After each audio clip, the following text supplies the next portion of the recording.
जब आपके सामने आज आयुर्वेद वर्ड आता है तब आपके सामने बहुत सारे क्वेश्चंस आते हैं। क्या आयुर्वेद यानी सिर्फ जड़ी बूटी है? आयुर्वेद यानी कड़वी दवाई, चूरन काढ़ा है? क्या तेल लगाकर मसाज करना इसे आयुर्वेद कहते हैं? या सिर्फ पंचकर्मा करना इसे आयुर्वेद कहते हैं? असल में आयुर्वेद यानी क्या है, हम ये वीडियो के ज़रिए जानेंगे। आयुर्वेद ये एक भारतीय उपखंड की प्राचीन निदान और औषधि चिकित्सा पद्धति है। आयुर्वेद एवं योग शास्त्र भारत ने संपूर्ण विश्व को दी हुई अति उत्तम देन है। प्राचीन काल में ग्रीस, चीन इत्यादि देशों से बहुत सारे स्टूडेंट्स चिकित्सा शास्त्र की पढ़ाई करने के लिए हिंदुस्तान में आते थे। आयुर्वेद की उत्पत्ति भारत में 5000 साल पहले हुई है ऐसा माना जाता है। हजारों वर्षों से अनुभव सिद्ध ये चिकित्सा प्रणाली मनुष्य के विविध बीमारियों पर यशस्वी साबित हुई है। मधुमेह, त्वचा विकार, हृदय विकार, acidity, urine and stool disorders, मनोविकार, बाल रोग, स्त्री रोग, नेत्र रोग, इन जैसे बीमारियों में आयुर्वेद यशस्वी साबित हुआ है। अब हम ये देखेंगे कि आयुर्वेद शब्द कैसे बना है। आयुषः वेदः आयुर्वेदः। आयुष यानी आयु, जीवन, और वेद यानी ज्ञान होना, विज्ञान। जन्म से लेकर मृत्यु तक जो कालावधि है उसे आयु कहते हैं।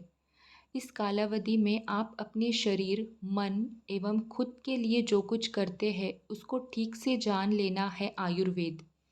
अगर आप इसके बताए रास्ते पर जीवन व्यतीत करेंगे तो आप सदा निरोगी रहेंगे।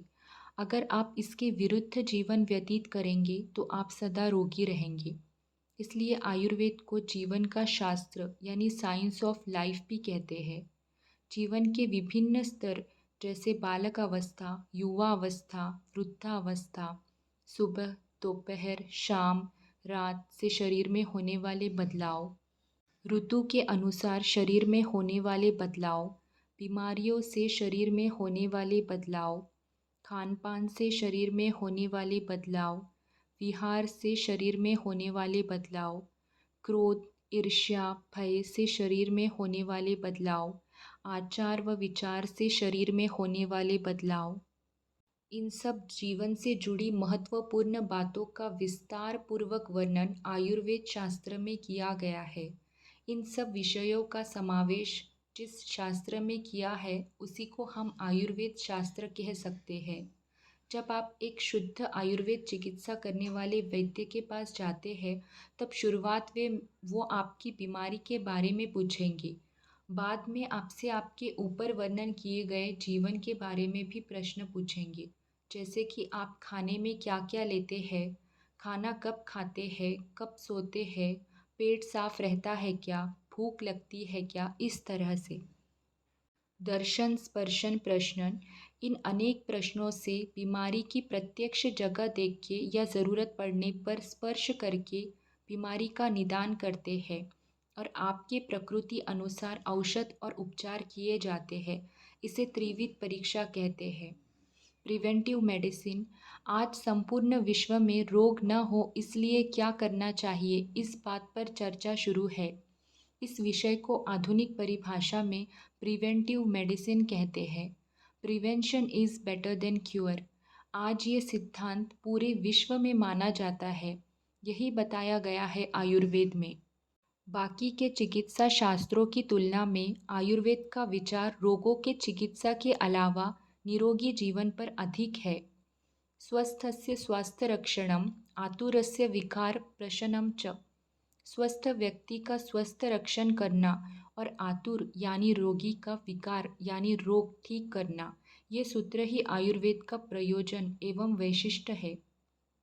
कोई भी वैद्यक पद्धति में शरीर में व्याधि उत्पन्न होने के बाद वो वैद्यक शास्त्र का विषय होता है, लेकिन आयुर्वेद का उद्देश्य ही स्वस्थ व्यक्ति से शुरू होता है।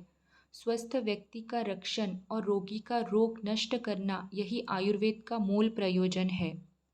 इस प्रयोजन के अनुसार आयुर्वेद में प्रत्येक व्यक्ति को उसके प्रकृति अनुसार खान पान एवं आचरण के नियम, दिनचर्या कैसी होनी चाहिए, ऋतु के अनुसार ऋतुचर्या कैसी होनी चाहिए, इन संबंधी मार्गदर्शन किया गया है। Health, the absence of disease. Declaration of Alma Ata, international conference on primary health care, USSR, 6 to 12 September 1978. The conference strongly reaffirms that health, which is a state of complete physical, mental, and social well being, and not merely the absence of disease. स्वस्थ यानी केवल रोग अथवा विकलांगता, इनका अभाव इतना ही नहीं बल्कि शारीरिक, मानसिक और सामाजिक सुस्थिति को स्वस्थ कहा जाना चाहिए। आयुर्वेद में 5000 वर्ष पूर्व की गई स्वस्थ व्यक्ति की व्याख्या समदोषः समाग्निश्च समधातुमलक्रियः प्रसन्न आत्मा इंद्रियमनः स्वस्थ इत्यभिधीयते।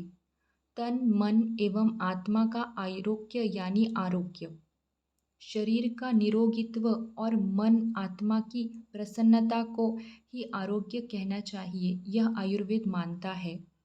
आयुर्वेद में जो ग्रंथ है उनको संहिता कहा जाता है। उनमें 3 मुख्य है: चरक संहिता, सुश्रुत संहिता, वाग्भट संहिता। चरक, सुश्रुत, वाग्भट यह 3 अलग अलग काल में ऋषि थे। उन्होंने ये संहिताएं तैयार की है, इसीलिए उन ग्रंथों को उनके नाम से जाना जाता है। ये सभी संहिताएं संस्कृत भाषा में है। आयुर्वेद चिकित्सक इन तीनों संहिताओं का अभ्यास उनके वैद्यकीय पढ़ाई के दौरान करते हैं। इन तीनों संहिताओं में स्वस्थ वृत्त, निरोगी रहने के नियम, रोगों का वर्णन, लक्षण, कारण, रोग निर्मिति के प्रक्रिया, चिकित्सा का वर्णन, रोगों के औषध, परहेज, प्रक्रिया, आहार का वर्णन, आहार की वस्तुओं के गुण एवं दोष, औषधि वनस्पति के गुण। केवल भारत में ही नहीं बल्कि पूरे विश्व में लोग आयुर्वेद की जीवन पद्धति अनुसरण कर रहे हैं। जिन जिन बीमारियों में आधुनिक चिकित्सा शास्त्र को मर्यादा आ रही है, वहाँ लोग आयुर्वेद की तरफ आशा से देख रहे हैं।